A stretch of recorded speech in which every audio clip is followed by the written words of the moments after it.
हमारी जो किंग है उनकी पावर, किंग बेस की पावर बढ़ रही है, तो सब खुश होने लगे और किंग बेस की पावर बढ़ती रही और जो है सल्तनत भी अच्छे से चलने लगी।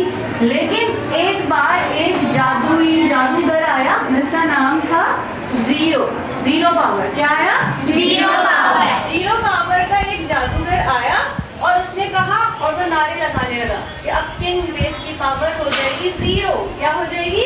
जीरो। किंग बेस की पावर हो जाएगी जीरो। तो अब क्या होगा सल्तनत का?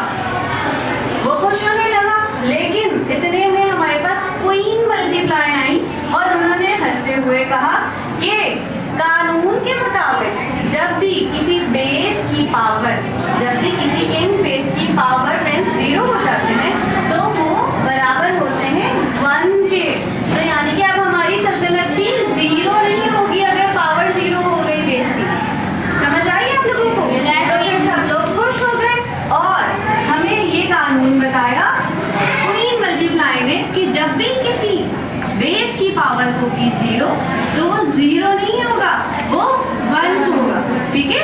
और जब भी किसी किंग की प्रिंस पावर या पावर बढ़ती जाएगी तो बेस डबल होती जाएगी उसके मुताबिक। जितनी पावर होगी उतनी ही मर्तबा वो क्या होगा?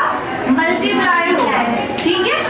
अब हमें एक रूल बताया गया that the base needs the power multiplication gives the might। जब भी बेस पावर से मिलता है तो उसको मल्टीप्लाई करके उसको ताकत मिलती है। क्या हो जाती है? पावर मिलती है तो बेस आपस में मल्टीप्लाई होती रहती है उतनी ही दफा और उसे पावर मिल जाती है। ठीक है बेटा? समझ आई?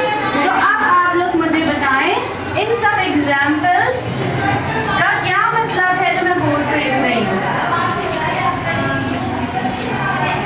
सब अपने पास नोट करें। इन सब एग्जाम्पल्स को मुझे आप समझाएं कि इनका क्या मतलब है।